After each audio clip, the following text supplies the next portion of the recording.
Hello, my name is Kevin Fleming from Group Mariana. I am the developer of Playa Mariana in Nicaragua, and I've been in Nicaragua for close to 20 years. That is my background where I come at you today. And to put things in perspective, we're developing a 923-acre project on the beach, about 8 kilometers south of Masachapa here in Nicaragua. And I want to say right away, for those of you about to watch this presentation today and over the next 5 days, I'm not here to sell you real estate any of these days. My clear focus is to help you take the next step and how to decipher where to invest in real estate overseas and how to avoid the common mistakes that people make. Because if you can make them, I haven't made them all, but I've certainly made a few, and I can certainly help you shortcut and save the amount of money that you might lose not knowing what you don't know. And being that I'm a real estate developer for the last 20 years, I have a unique perspective on how to guide you in making that good decision. Now, this is called the One Country Way Challenge for a reason. And that is because I find most people have real difficulty in selecting what country it is or where to even begin. So my goal today, my promise to you today is I'm going to give you an indication of how to look at things a little bit different in how to cut down to the countries that are going to make it easier for you to understand where you want to go. Because the number one problem that people have is overwhelm. And more information is not generally better. More information is actually worse. The goal today is to help you understand why applying a filter to the information that you're getting is going to help you, and to build upon that, the criteria that you should be looking at that creates that filter, and then how to get out of that logical analysis paralysis and simply never moving. So when that sounds great, type yes in the chat. Let me know you guys are ready to start, because if I don't get you guys involved right now, you're going to be bored and I'm going to lose you. So pay attention to my words. I want to start by just explaining a little bit more about myself. I came to Nicaragua 20 years ago. My story is one born of meeting a woman in Vancouver, and she was a local Nicaraguan. That's right. I met and married eventually a Nicaraguan. And the night that I met her was very interesting because I was out and it really wasn't supposed to go out that evening, but it turns out away I go. And I was in this restaurant and I was walking by this woman who I just saw, and I'm like, I got to talk to this woman. And with my best Spanish, I went up to her and I said, like, hola, ¿cómo estás? I didn't really know much Spanish at the time. I just knew she had that Latin exotic look, and that's what I liked. And what happened that night was I got to know a little bit about Nicaragua. And it wasn't like more than 5 or 7 minutes into the conversation where my wife was like, I'm basically finishing university and I'm moving to Nicaragua. I'm moving back home. And I'm like, I took that to mean, yeah, I'm not really interested in meeting any guys. I'm finishing school, I'm focused, and I'm getting out of here. And I was like, well, tell me more about Nicaragua, because crazy people aren't scared of anything. And so for the rest of that night, I was absolutely amazed at what Nicaragua had to offer. And that became my journey into learning more. So this was August 2003. So that's how far I go back. So we're going back to August 2003. It was in January 2004 that I asked my wife to marry me, and then got married in Nicaragua. My first time in Nicaragua, my first time in Latin America, never had even traveled to Mexico. And here I was getting married in Nicaragua, basically arriving on a plane with a wedding dress and showing up at church a couple of days later. And it was amazing. And then I spent a month honeymoon in Nicaragua looking for land on our honeymoon, because real estate was the way in which we were going to go. So when some people get started in searching for the country, mine was born by accident.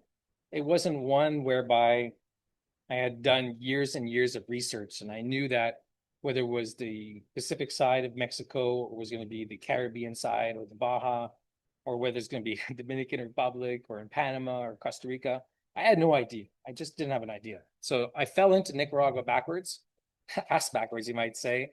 And from there, I've just been learning about all the countries that are available for people to go and visit. Now, some of you might have found this webinar because you made it onto our list. And during this challenge, we've been promoting over the months this 17 country split test. And this was information that I collected basically over time through a number of resources that helps people analyze the cost, the time, the savings, the fit of individual countries for people. What we're going to do is we're going to try and shortcut that for you. Now, I was preparing this information. I was preparing the information for this presentation. First, I was looking at about 3,000 slides that I've collected information over time. Then I was like, that's no way that's going to work. Then we got down to about 2,000 and then 1,000. And now I'm down to no slides. So my plan today and tomorrow and Wednesday and Thursday, where I'm going to be live on site at my project, where we get more into the actual purchasing of real estate. Today, I want to focus more on helping individuals who might be seeing this for the first time. Where do they go to take the first step? What it's like to live overseas, international, in the case that you have not done it before. So what does that look like? So I explained my process from Nicaragua, moving to Nicaragua, getting married to my wife, Maria. And one of the things that people are generally scared about in moving to a new country is the language. So in my case, I didn't speak Spanish.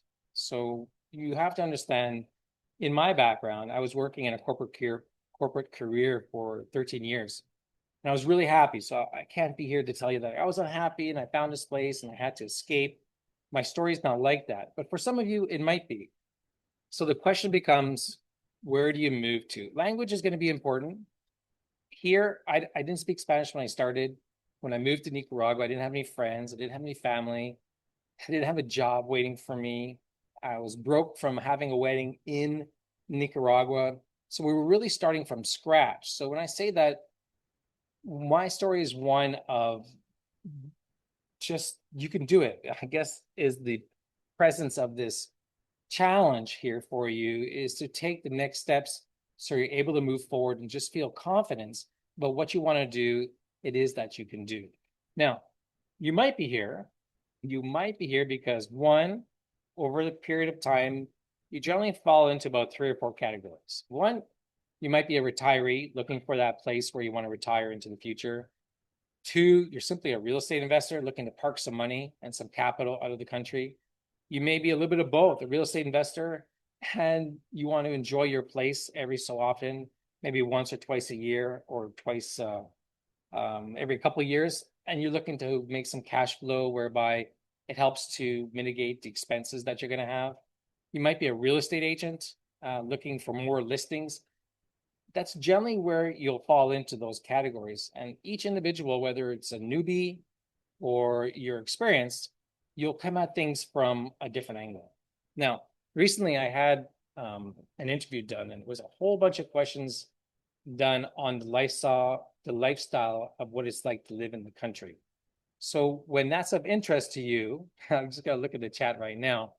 I want to know where, if you can, everybody can tell me, maybe just chat in there where you're from, or if you've owned property abroad, or where the last place was you visited. I want to try and get a sense of what are the single most important questions you have about real estate overseas, because I'm here for you.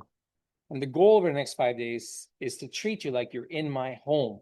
When clients come into country, and we've had 66 of them over the last 20 years, have invested over $10 million here in Nicaragua with our companies. And everybody becomes much similar to like a friend, because you're not left alone in the country. So I want to be sure that, because we're a small group right now, I can handle all those questions that you might have. Otherwise, I'm just going to continue to tell you a little bit about what we're doing. So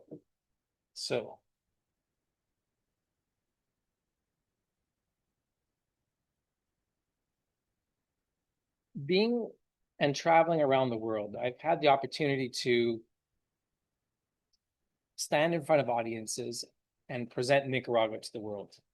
And I remember being at one conference in New York, and this was a financial conference. And I remember somebody coming up and go, "Oh, you're really You're really like I was the mouse in this room of elephants because I had no idea what I was doing at the time. I just thought being in front of an audience of financial advisors was going to be a great way to meet people to raise capital for the infrastructure of the development. Little did I know what it really took and what all these people were looking at. Now, years later, I can shortcut the process for you to give you a wide angle view of what the big money players, the financial analysts, the private family offices, the institutions, they all essentially look for four things.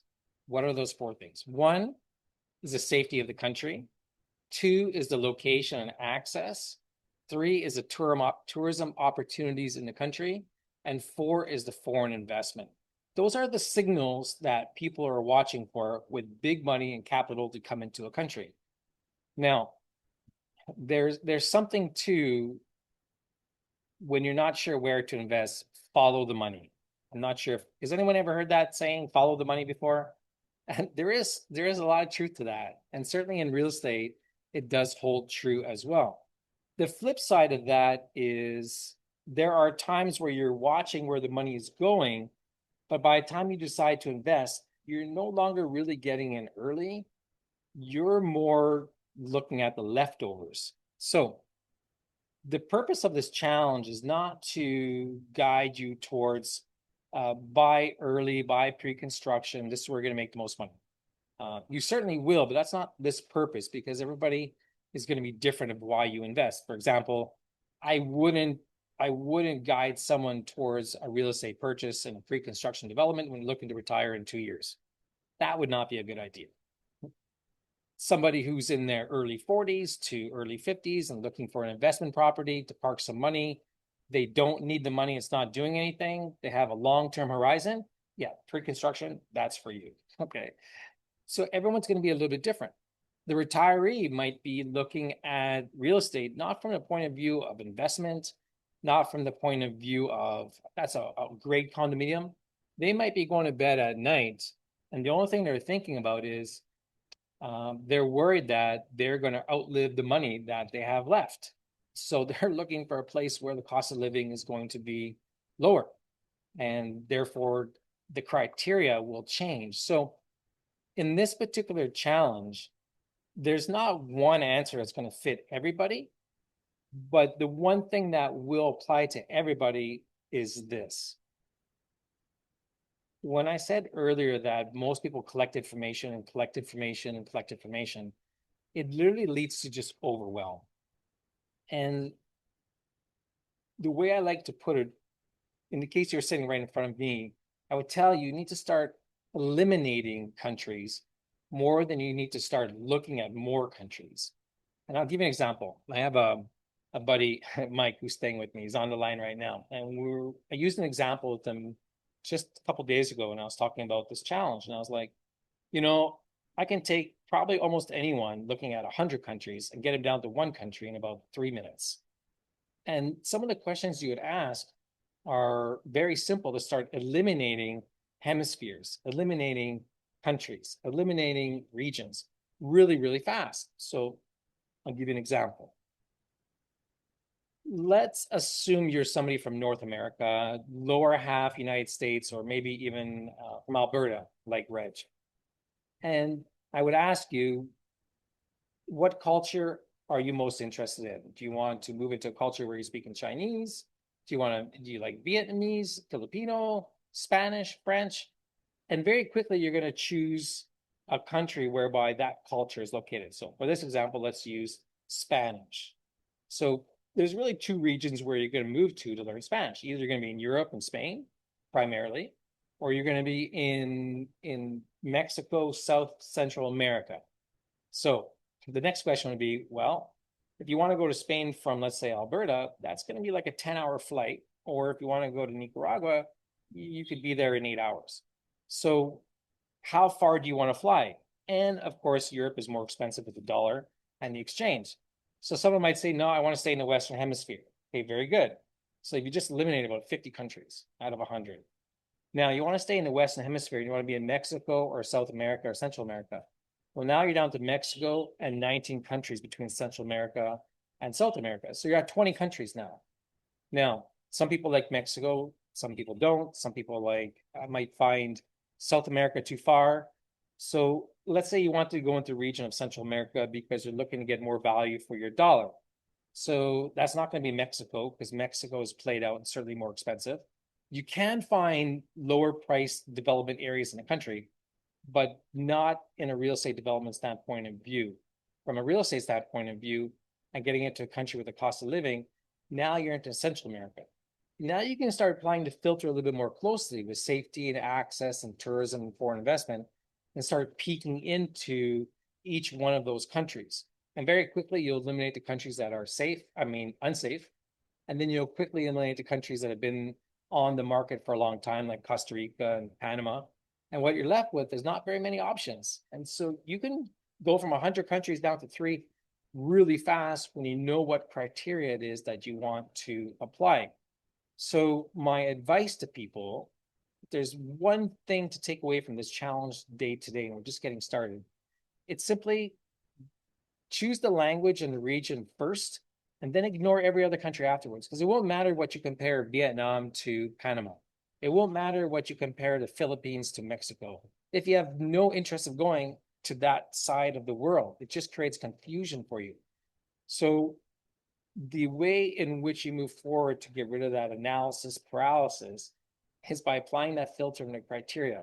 And everybody's going to be a little bit different. So whether language is important to you, healthcare is important to you, the drive time from the airport, the cost of living, the culture of the country in which you're looking for, these are criterias that you want to have as an absolute must. The problem that I see the most is I will ask people when I talk to them one-on-one, similar to what I'm talking to you right now. I ask you, it's like, all right, so what's important to you? And the challenge there is most people just don't even know what's important to them to begin with. And therein lies the problem. Now, knowing what countries are safe and safe, we should talk about that. Safe, in my mind, comes down to really two things. When people say safety, the first thing that might come to mind is violent crime. Am I going to get robbed? Is it dangerous? And that's all important. I don't want to minimize the importance of that. But the other side of safety also is in countries where stability of institutions are in place, where countries have been tested during really tough times, but the structures are still there. They may have taken a beating here and there are a few knocks, but things are still working. So not all countries are the same when you look abroad, whereby the perception of what you might think is completely different than the reality on the ground. And that's normal because everyone's heard the saying, perception is, reality. And in this particular challenge, although I'm in Granada, Nicaragua, and it's sunny and it's the dry season and it's absolutely amazing, for 20 years, I've had to deal with the questions of politics, the history of a country going back to the 80s. 45 years ago, people might still be asking or wondering if there's war going on in the country. So my advice to those of you watching here today is try to eliminate the perception that you have and come at things from an open mind. Now, this challenge is 5 days long, so the purpose is not to drop 75 bombs on you and convince you to buy real estate. My goal here is to try and shortcut that process for you so you ask the right questions. Now, there are plenty of experts out there like International Living, Escape Artists, and they promote 20 to 30 countries around the world and they give you a broad taste of everything. My focus is Nicaragua. You may have found us because you're looking at Nicaragua or I showed up wherever your search is. But the lessons that I've learned here could apply to any country, to any real estate project you're looking for, to any due diligence filter you want to put on a development, to apply that filter to everything. And so my goal here is to help you avoid those common mistakes that people make and tell you what no real estate developer or agent wants you to know. And that's because some might not even know to even tell you these things, and others will simply try and hide it. And it's not to say that there's bad real estate developers out there or bad agents. There are good ones and bad ones. It's a mix. In most of these countries, from a real estate agent standpoint of view, you might run, I'm going to get crap for this one, that's for sure. You just watch the comments and the replays. A lot of people are part-time surfers in the morning, okay, and the real estate agents in the afternoon. And I'll give you an example of this. I remember very early on, and this is good if you're coming into country and you're looking for something to buy secure and safe, or you have something in mind, or you found the project wherever it might be that you're interested in. I remember when we got started back in 2006, 7, 8, we were like really busy. And I was so busy that I could not handle all the leads coming in from the people in Nicaragua. And I simply didn't have enough time to go to the project all the time to show the land. So I went looking for an agent. I won't mention any names on this one, but I found a really top brand, high tier, familiar real estate company operating in Nicaragua that operates over 500 outlets in the US.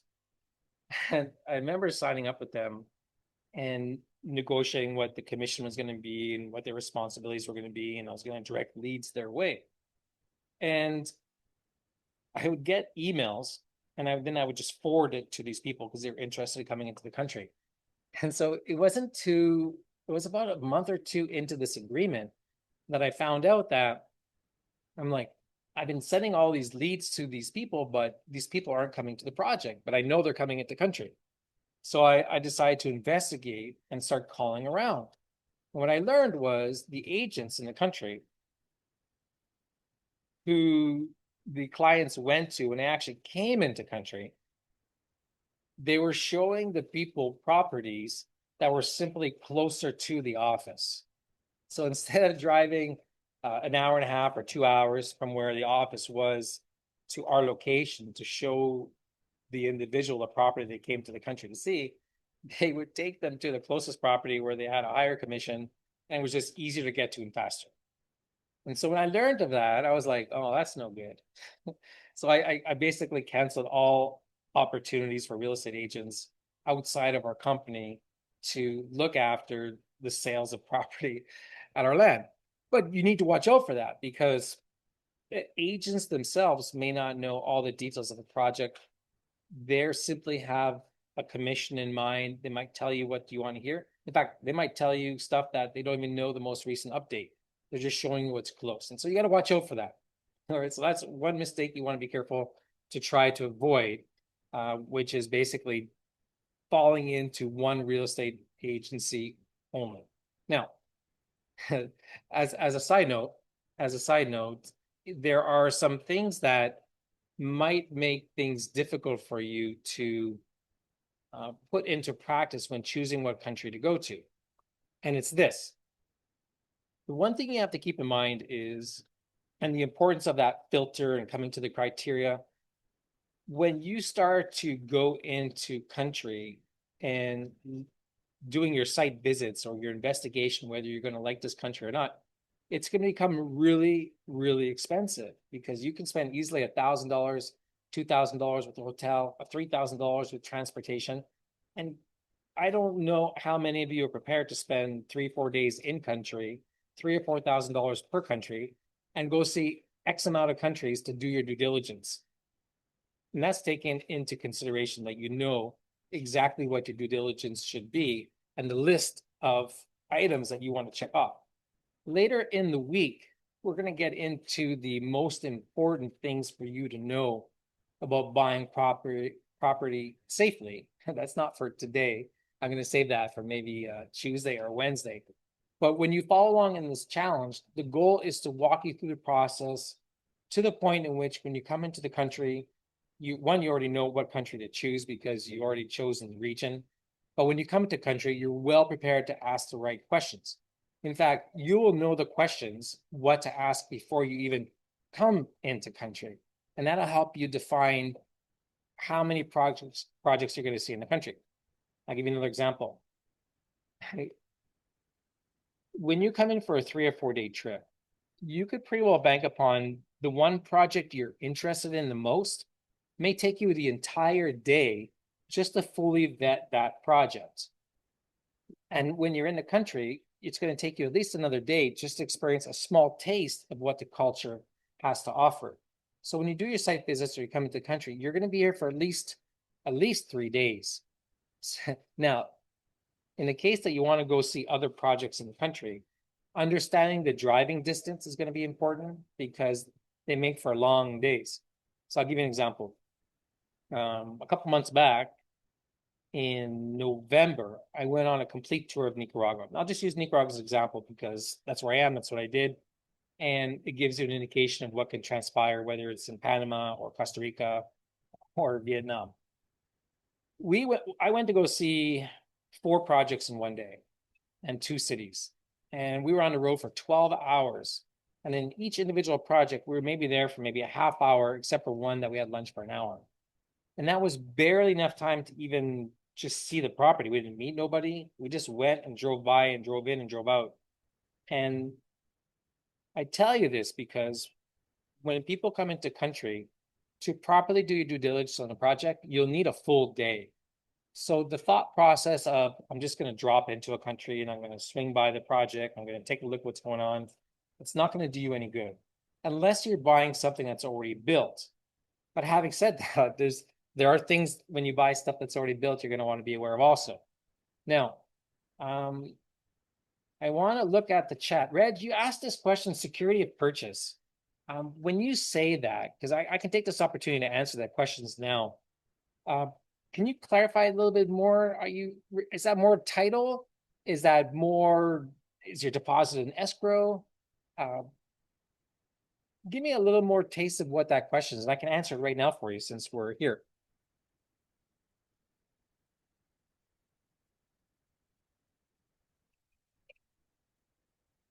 We're just going to probably type in his answer, but I'll go on right now. So I I mentioned about a month ago, I did this interview with a YouTube channel called You Live Where. And shout out to Diego. He's watching this today. He's really an excellent interviewer. We were on the call for an hour and 20 minutes. So I'm not going to go through everything that we talked about in that interview, but I highly suggest you watch it.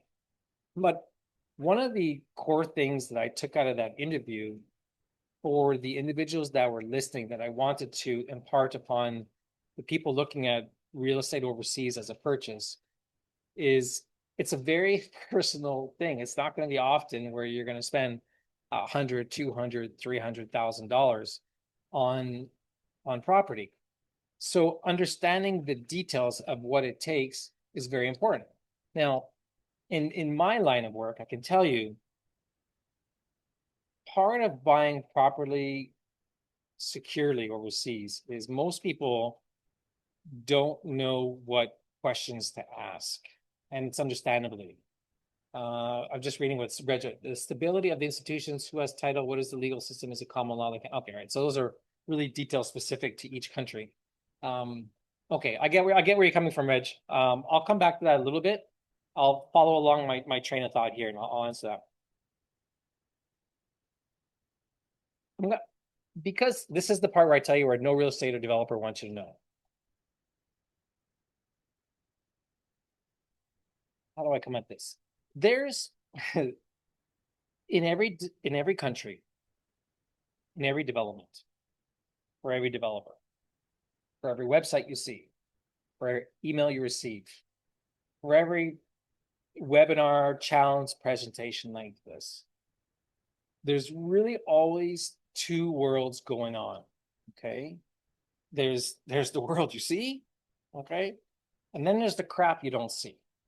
All right. And much of the details and the risk is always happening in the crap you don't see. Now, unfortunately, that stuff is not sexy to talk about. It's not something that maybe not all real estate developers want to bring to your attention. And quite frankly, the details can be extremely boring. But there's always something going on. And some of those things might be, I'll give you an example. Let's say you're buying a property and you're checking out the title. All right. and your title is good. But what you might not know is the developer's having some fight in the background with his neighbors, claiming that you're on his land, or the fence is encroaching upon his property, or he's stealing water from the river. I mean, all this stuff goes on the side of things. When it comes to title, each country, I use Nicaragua. This is a perfect example. All right. When it comes to title in Nicaragua specifically, all right, and it could be different in other countries, so I don't propose to be an expert in every single country and every single title. But in Nicaragua, there's 5 different types of title. All right. And some titles are definitely more valuable than others. So, for example, you have freehold title, which is a title common to ownership in the States, where you own it in your name or a company. You have agrarian title, which is commonly referred to land that was once confiscated back in the day. And now the new title that was created is called an agrarian title. And it can get further complicated, whether it's undivided or it's divided, depending upon how many names are on that title. There is communal title. There's lease land, concession, possession.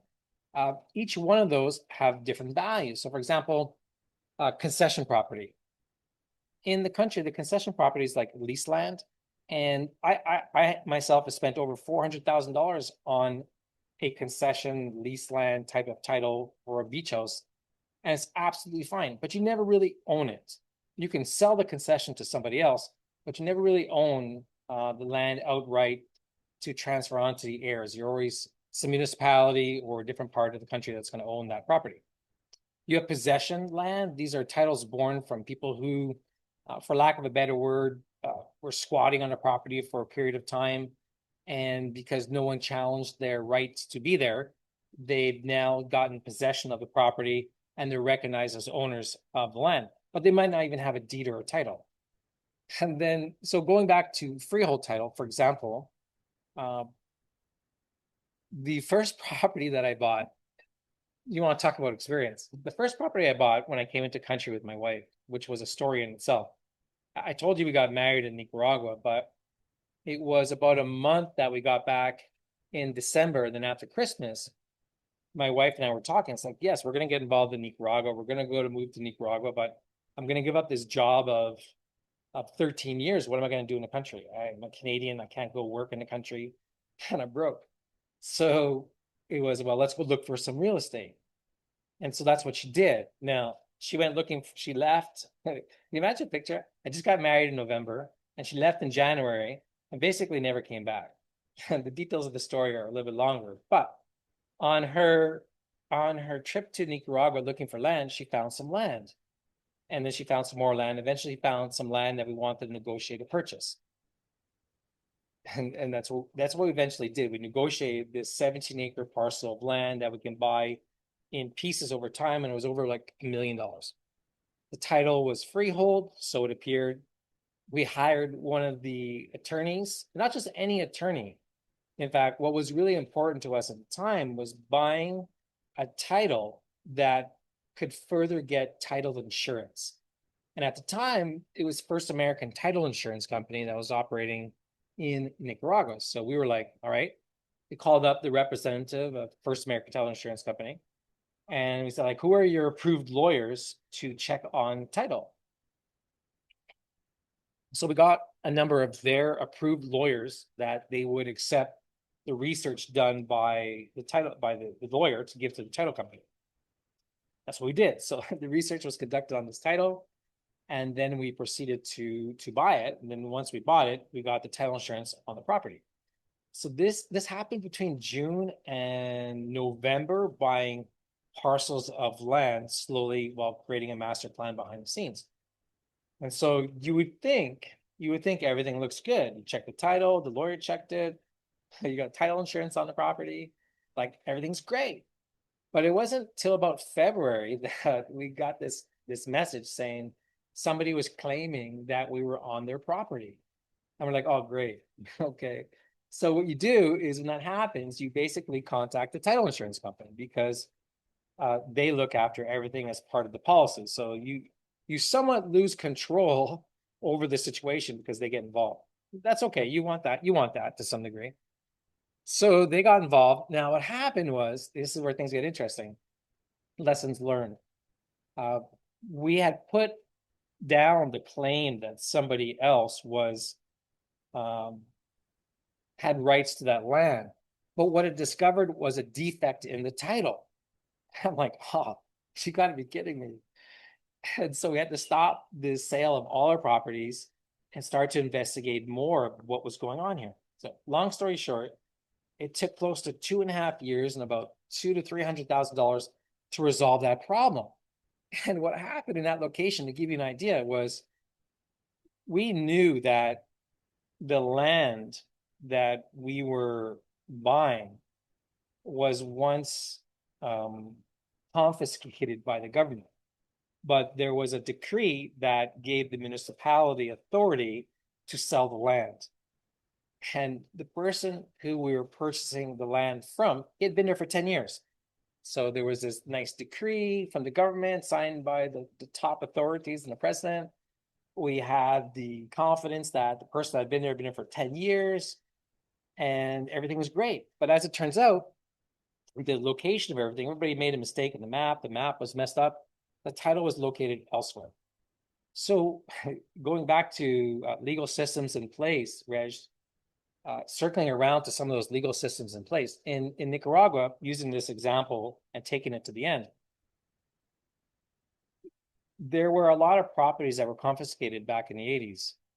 Now, when that happened, when the new government took place in the 90s to somewhat rectify and bring compensation to the people that weren't paid, there was an office set up. And in this particular office, they kept track of all the records of the people that were paid. So it's okay if your land was confiscated, stolen, whatever you want to say. As long as the owner got paid, then you won't have a problem with that title. And that title would be called an agrarian title. I won't get into so many details. But if the owner wasn't paid, then that's definitely a red flag to watch out for, because that original owner could come back and say, that's my land. Now, that wasn't our case. Now, what was interesting about our particular property was we took it to the point in which we found out that the land was actually, get this, the land was actually confiscated, but the parcel in which we bought was never actually given out to anybody. So the owners of the property were still the government.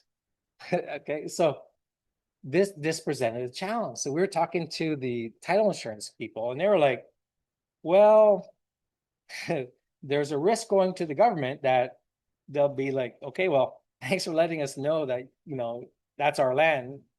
So much for spending $1 million, but we're taking that now. Or let's go to the government and say, here's everything that we've done. And this is what we're doing. And this is why it's going to be good for the community.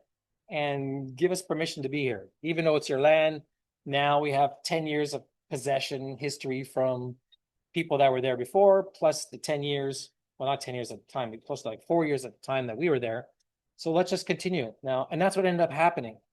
Now, we'll get into this in further details in the challenge, but every particular country might be a little different. But when you're selling beachfront property or buying beachfront property, there are certain letters of permission that you need to get. In Nicaragua, it's called a letter of no objection, for example. So when you're selling beachfront property, the letter of no objection comes from the Attorney General of the country.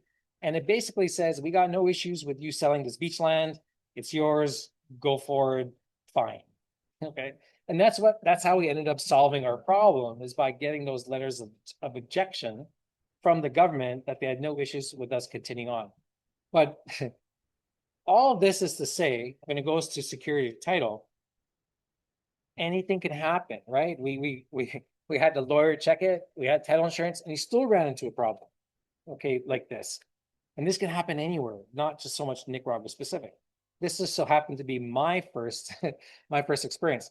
So the last 17 years working on our last project through a variety of different times, the one thing it did teach me about title when you're buying is the longer you can trace back the history of the title, great, at least 30 years. When the property has title insurance, it's great, doesn't guarantee everything, but at least it gives you a check mark that a third party has looked at the title and the deeds, and that they themselves have taken on the risk to create that policy. So, for example, our policies in our first project were very small. I mean, we paid $70,000, $80,000, and you only pay 4% of the purchase price to get a policy. So $2,800 on the $70,000 parcel is not a lot. In our property that's large, we paid over $4 million. And so we got $4 million title insurance policies that cost close to $4,000, $40,000.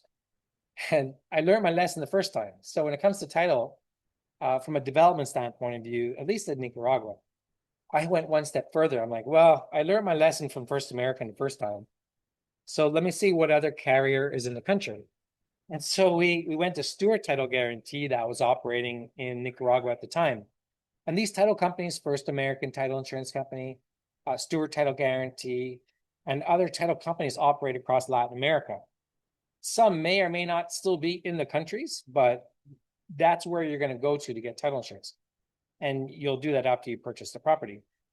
And so I went ahead and I bought a second policy, spent $40,000 more on the land to have another $4 million worth of insurance. So when it comes to title and stability and institutions, the institutions that you're primarily looking at would be the laws in which are in place to protect foreign ownership in the country. In Nicaragua specific, this is starting to talk like a Nicaraguan webinar, but since we're here, I'm giving you the example, but you can take what I'm telling you about Nicaragua and apply it to any country. You want to find out what that law is in the country about foreign ownership and understand that, whether you can own title in your name, does it have to be in a company? If it's in Mexico on the beach, is it Fidel de Comiso? It's a bank trust. You want to know those details, so that's important. Where was I going with that? Let me take a second. Oh, yes, foreign ownership. Okay, so once you know the foreign ownership, then there's I'm getting into the details of the diligence of the buying land. So I don't want to spoil everything because, but talking about title insurance specific and the problems and titles and defects, that is one I would say, look for titles in the country where they at least have title insurance on the land. It may not mean that you can still get a title insurance policy. The companies may not be issuing those anymore, but at the very minimum, you know that it was checked at one time. Now, here's something that is not commonly known. Not even the agents may not even know this because they're not too familiar. But when you're looking at doing your due diligence on a project and it comes to title insurance, since we're on that topic, what's important to know is once the developer transfers the property from their master horizontal property regime or their master plan to you, the individual purchaser, that property no longer has title insurance. So you don't buy a property that has title insurance and automatically think you got title insurance also. It doesn't work like that. What happens is once the property is separated from the policy, that property is no longer insured. So when you would want to have title insurance yourself, you need to go and buy your own policy, providing that the carriers are still operating in the country. Hence the reason why if the carriers are not operating in the country and you can't get title insurance, what becomes more valuable to you is knowing that title insurance at least once existed on the land. And that's why we did it, because we knew that having two carriers on the land and working with a reputable legal law firm that was known to be, I don't want to say non-corrupt, that's not the right word, but known to do things the right way was important to us. So when in fact into the future that policies were no longer given in the country, people could look back upon our lands and know that, hey, look at his title. It goes back 120 years. Kevin's been the owner for the last 20. It's got two different policies of title insurance. Even though I can't get title insurance anymore, I feel pretty good about being able to buy this property and I'm going to be okay. Because if something goes wrong with my property, Kevin's got an even bigger problem. All right. And so that's something just to keep in mind and to know with title insurance. What else can I tell you? I don't know, Reg, that helped answer your question a little bit. I came around it a little bit. The common law or Napoleon law will be different in different countries. So I guess it depends what country you've been looking at. But that's pretty easy to find, ChatGPT or Google. And depending upon which legal system, you can determine, pretty fast what legal system is in that country. And it does make a difference when it comes to property rights and ownership and how things are dealt with. So we're at the 45-minute mark. I'm in no real hurry today. For those of you just joining on the line now, just in case you're coming in, I'm Kevin Fleming from Group Mariana. Hi, TikTok folks. I see everybody's joining in and out, in and out. I'm on the One Country Way Challenge right now, so welcome and keep watching in. We're talking about how do you define and select and build in a filter and a criteria of what country it is that you're going to select, so you don't have overwhelm and fear of failure and unknown in your process of buying property. In this challenge moving forward, my goal is to help you once again to narrow down the wide number of countries you're looking at into more region specific, understanding region specific, how that relates to safety, location, tourism opportunities, and foreign investment, how to pinpoint those areas. We're going to go into that more tomorrow, what that exactly means. But for today, I want to leave you with this, and that is the most important thing is not more information. It's actually eliminating countries from your decision process. And that's going to help you to reduce the overwhelm and go to the next step, because not making a decision, okay, is a decision. But making a decision only after you see proof is also a little bit too late. And so depending upon whether you want to come in early because you're looking for return on your money, or you want to come in late because you'd like to buy something that you see, which is always great. Tomorrow, we're going to get into the types of investor that you are and how to categorize who you are and what is the expectation of risk. Because once you understand what country you want to go to, and now you start looking at real estate, the next most important thing is how do you analyze risk? Now, you can I won't get into details, but I'll give you a taste of it. In our particular project, we spent with a firm close to $40,000 creating a founder member offering to raise capital for the development. This is going back to 2007, 8. And what I had learned, which I had never known before, was I very quickly learned what accredited investors look at in regards to risk when it comes to real estate development. And it is about 40 pages of disclosure when you're an accredited investor buying into a pre-construction development for the long-term return from an investment standpoint. But some of those risks will scare the hell out of you. Okay. They may or may not happen, but they certainly bring to your attention everything that could happen. And I think jokingly, this may or may not help me sell real estate, but I think if everybody knew what every single risk was in real estate, nobody would buy any real estate. So that's just to say that there's risk in everything. The important thing is to know how you take the list of risk factors that are out there. What has the developer done to mitigate that risk? And at what level of risk is still in the project? Because there's never no risk. If someone tells you there's no risk in a real estate development project, run. Like, just turn around and run. They're simply just lying to you. There's risk always. Okay. For example, 2008 financial crash. Okay, that's risk. Could that happen again? Absolutely. So there's always risk. Do we know when a financial crash will take place? No. Do we get an idea of when they might take place? Certainly every 10 or 15 years, you could expect one. So we're a little bit overdue. Now, understanding what happens in a financial crash when it comes to international real estate, that wasn't on the agenda for today or the 5 days, but would anybody be interested in hearing what happens to international markets in a financial crash? Hey, what you need to watch out for? Let me tell you, this will be good. I'll record this one. This will be good reference material.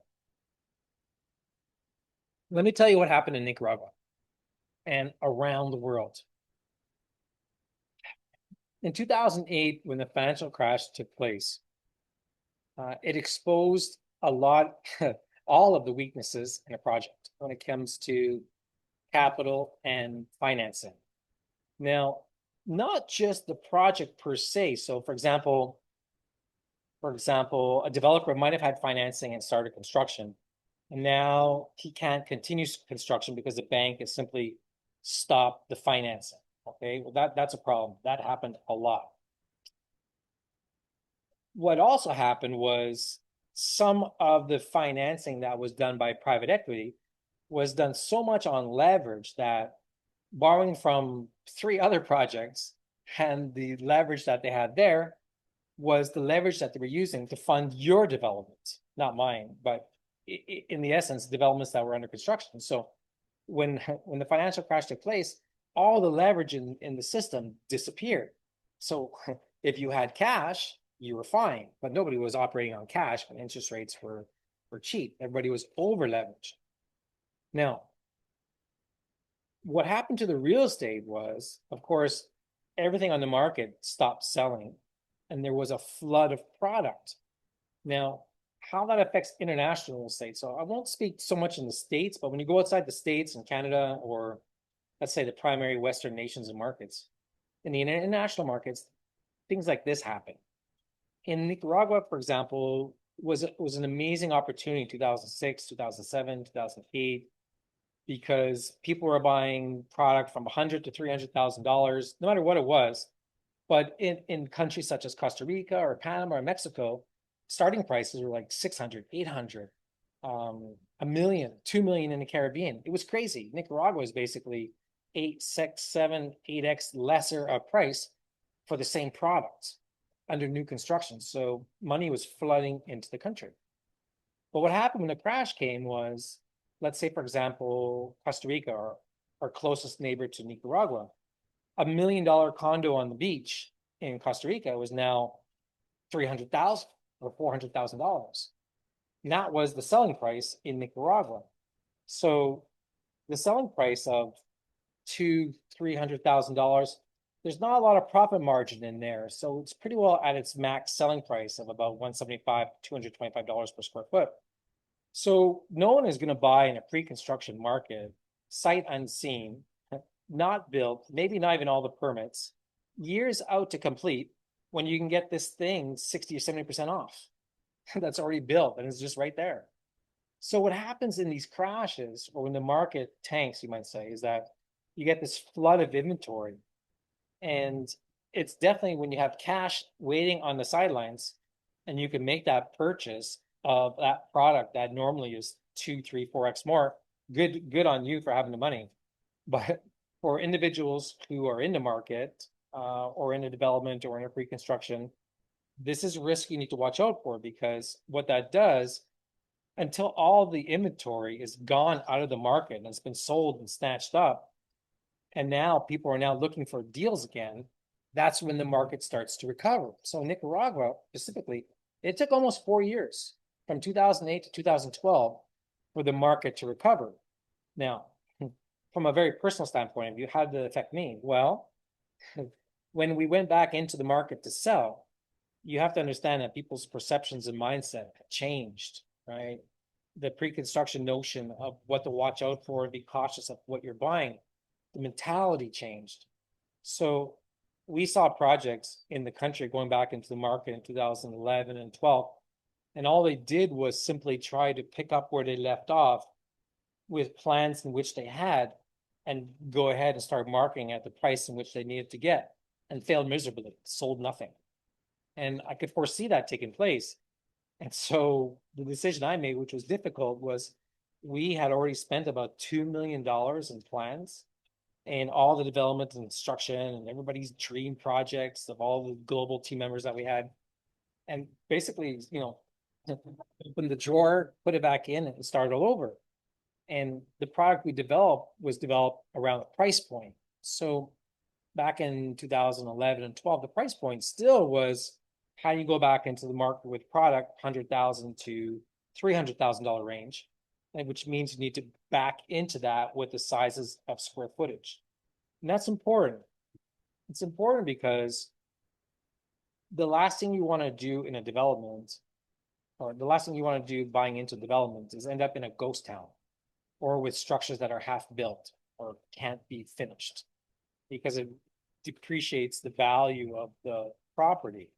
So to maintain that value of the property, how fast you can complete the construction is what's really going to give you value to the product and bring people into the development. It kind of goes without saying, but the deals aren't in buying something that's complete. So this goes back into that criteria and the filter of what it is and where you want to buy and what it is.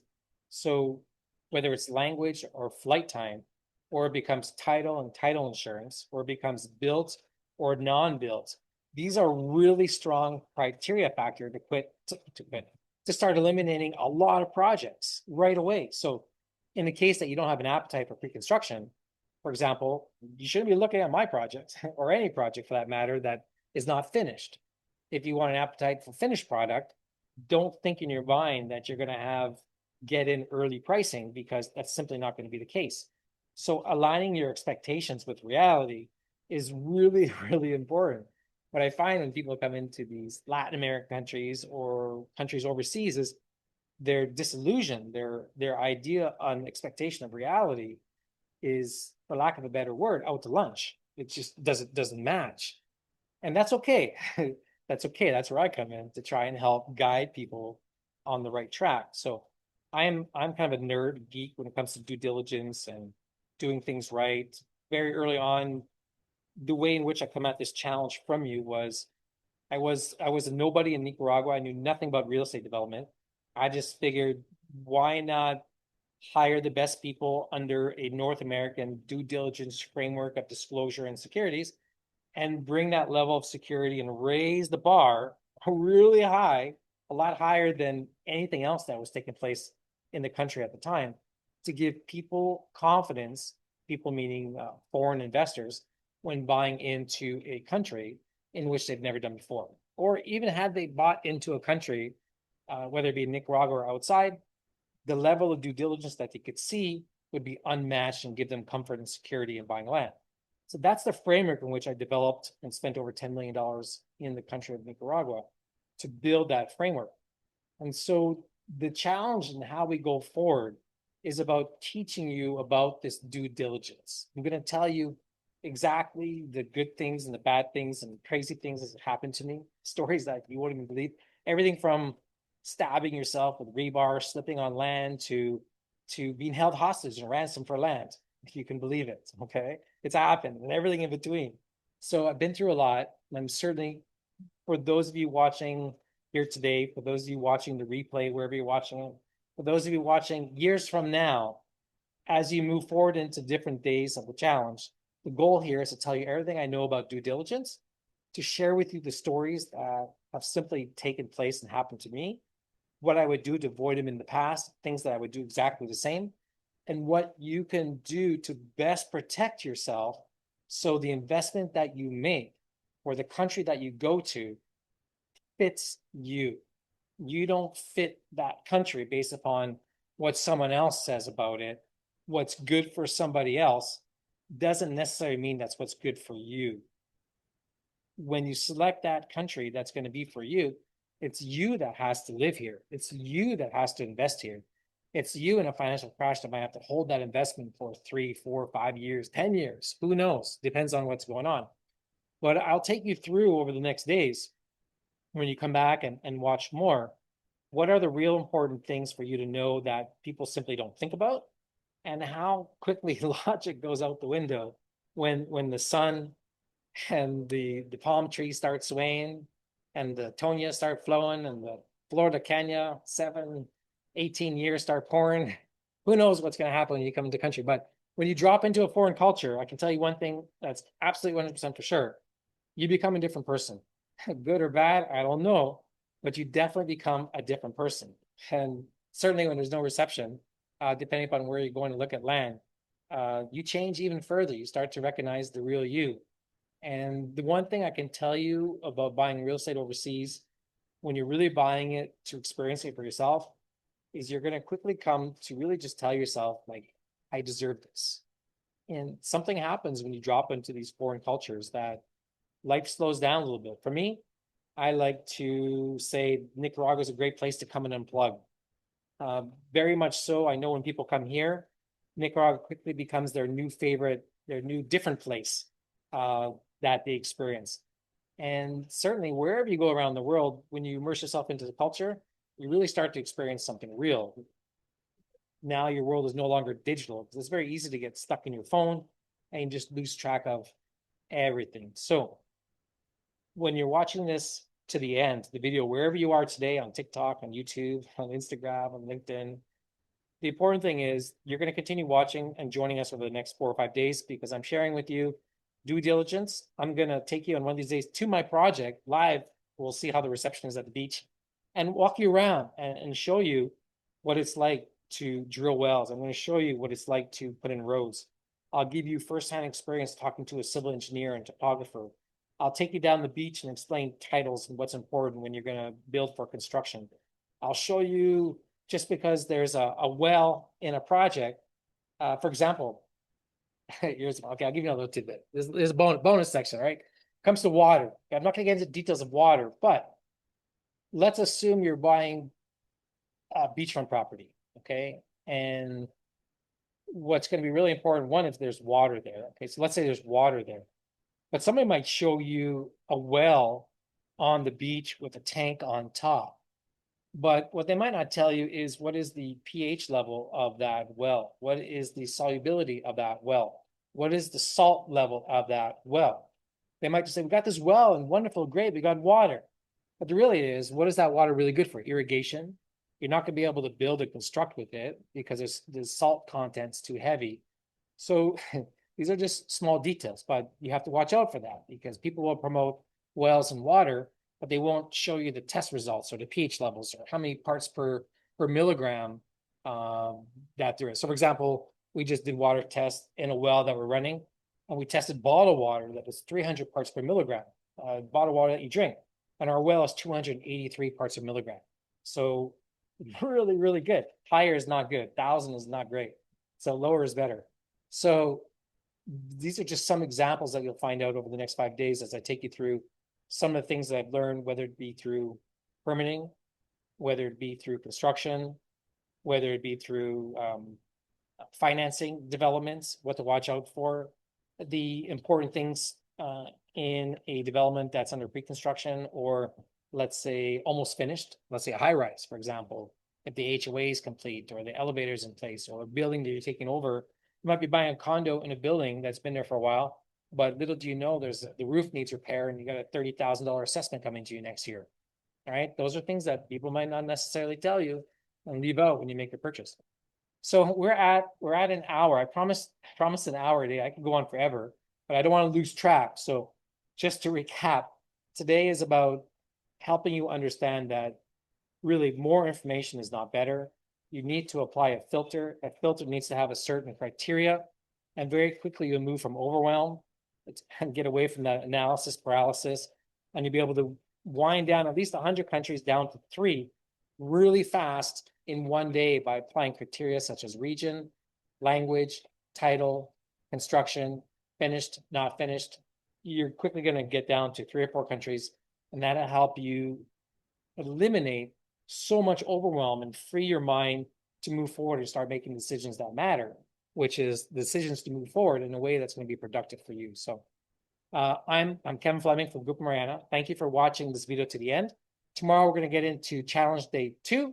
So be sure you don't have to go register again. You've already done, so you'll get the notification from Zoom to come and join us. But for now, I'm going to end the presentation there.